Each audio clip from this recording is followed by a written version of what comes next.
Are we ready to rock and roll? Is everybody here? Everybody's on you. Oh, sorry.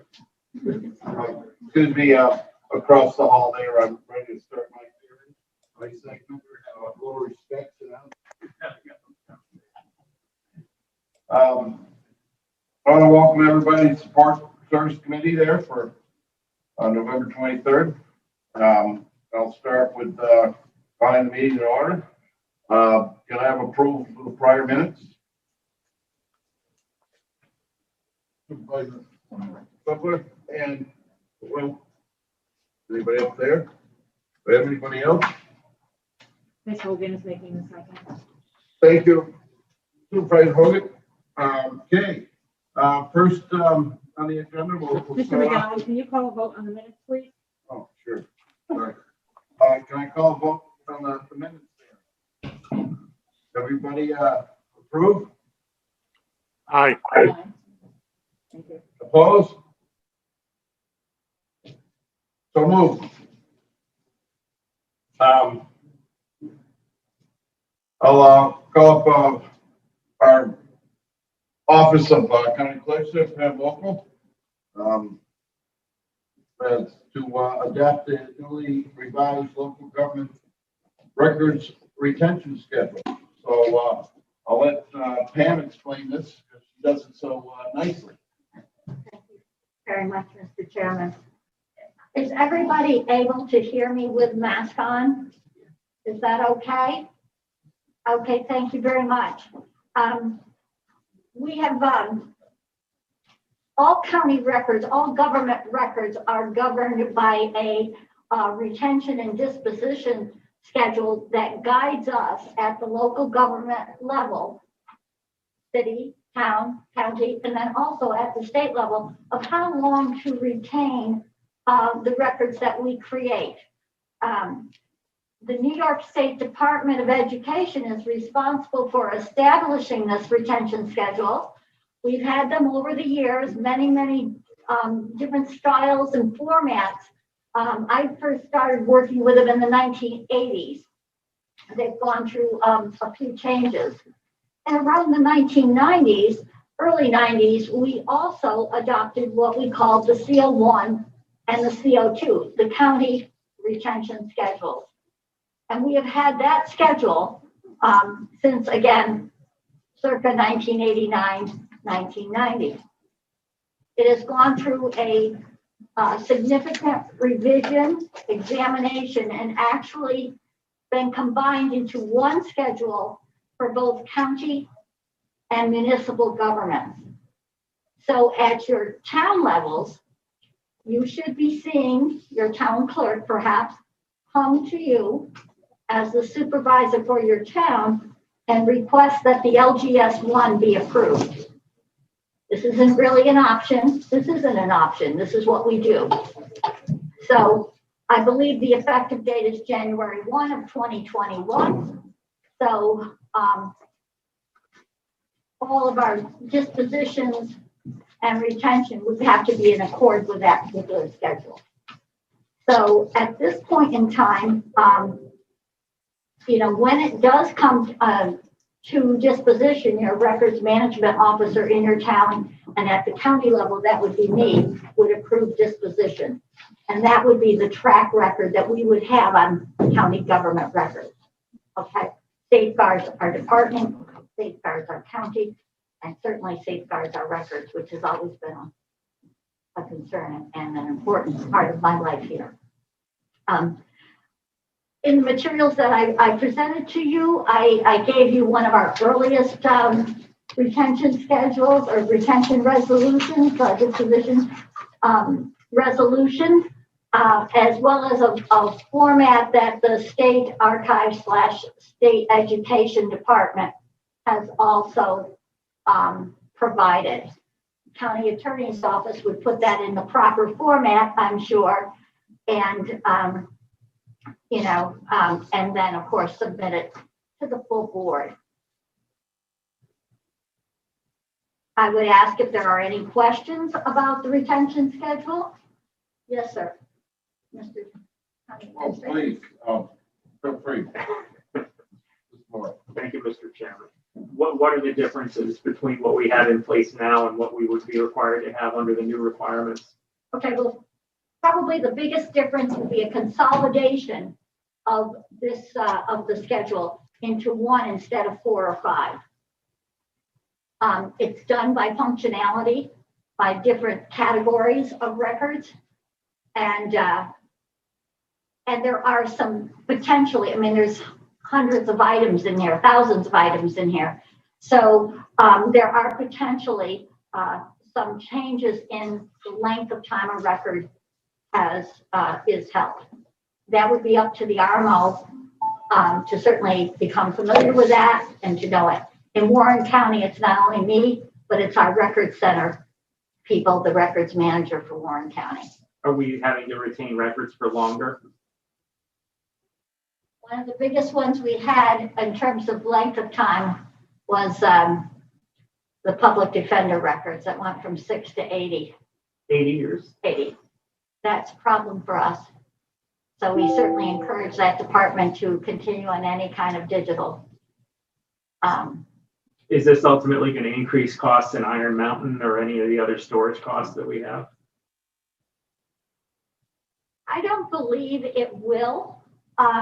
We run a good program here where we annually address the records retention.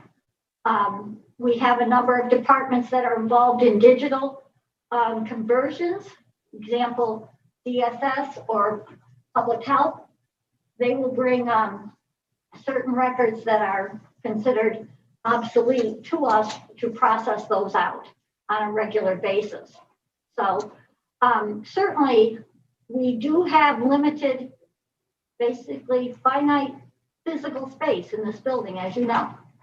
And we have, so it's important that we always maintain a good records program, that we're on it at all times, that we are circulating to the department the current records that are eligible, say that are in storage, so that we're timely in that. We get the signatures, multi-level signatures, and those records are kept by us to defend our actions on the records. Do we know whether the state is renewing the records management grants yet for next year? I think that was in limbo when we discussed it at the budget.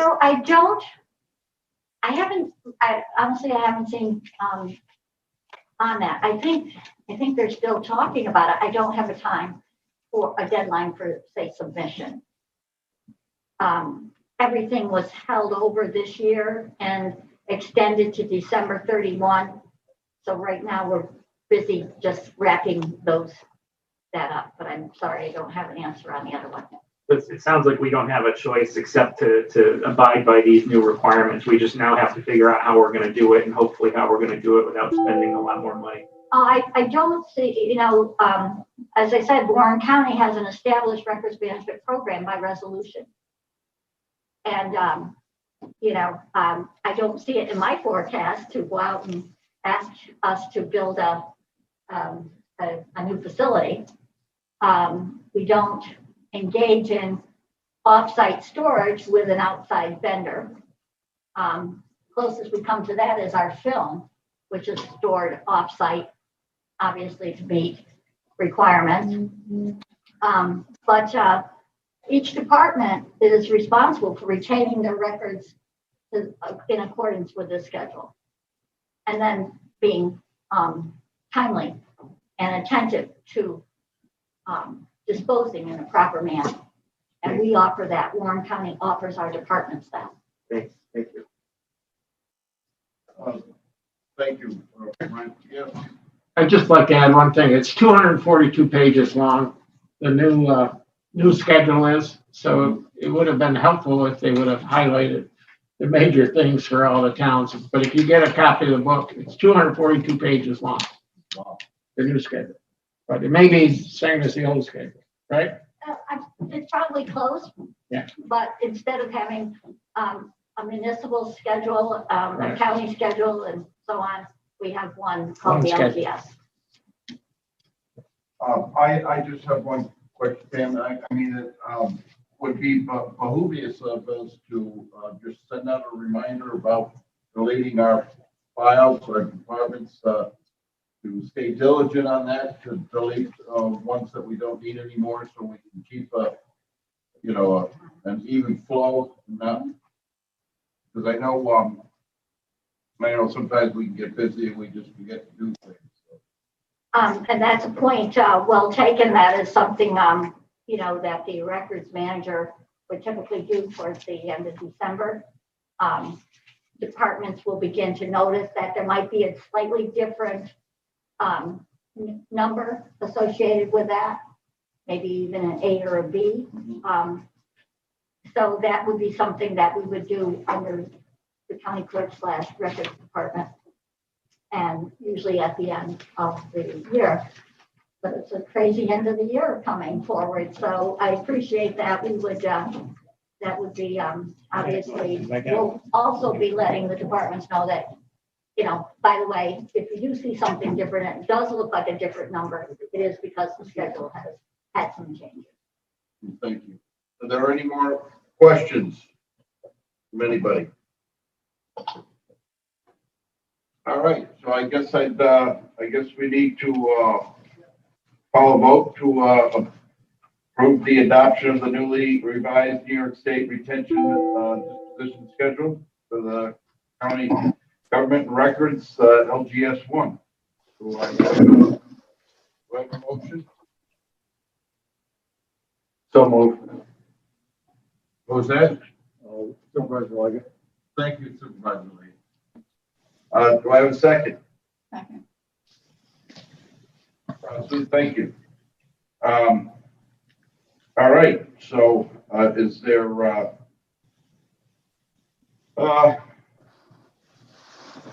any more? I don't have any. Well, I want to thank you for coming up and bringing this, resolution forward. Well, thank you very much. Appreciate that. All right. Mr. McGowan, would you please call the vote on that motion? Yeah, need to call I'm a little out of it. Can I, I'm gonna vote on that. All in favor? Aye. Aye. Opposed? Okay, so move. And thank you. May you all have a good and safe Thanksgiving. Thank you so much. Okay, quickly as we move along here, we have information technology on the agenda today. We have, Mike, Michael's all ready for us there. Yep. That's a bit, so do you want to take it away, Michael? Okay.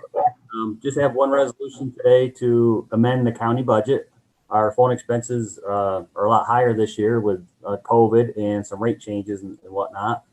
So we're $9,000 short to pay the bills through the end of the year, but also want to increase our revenue, so it should be budget neutral at the end. And so that's what we're looking for today. Thank you, Mr. Cohen. So basically, from my understanding of what Mike and I talked about is he needs to pay the bill for all the extra heavy use we've had this year, and all the departments are going to be taking over their little bit of extra funds for their participation in toward this bill. So we just need to move this resolution so basically Mike can pay the bill. So can I bring this to the floor? We have Supervisor Driscoll and Supervisor Hogan. So I guess I will call the vote. All in favor? Aye. Aye. Opposed? So moved. Any discussions with anything, Mr. Quillen? Any for discussion, Mike? I'm all set. Okay. Well, thank you for joining us today. Thank you. Don, do we have anything? No, Chairman McGowan, no public comment as of right now. All right, thank you very much. So, I guess with no referrals and everything else, no public comment, I'm going to go for Move to adjourn. All in favor? Aye. Any opposed? Okay, so move.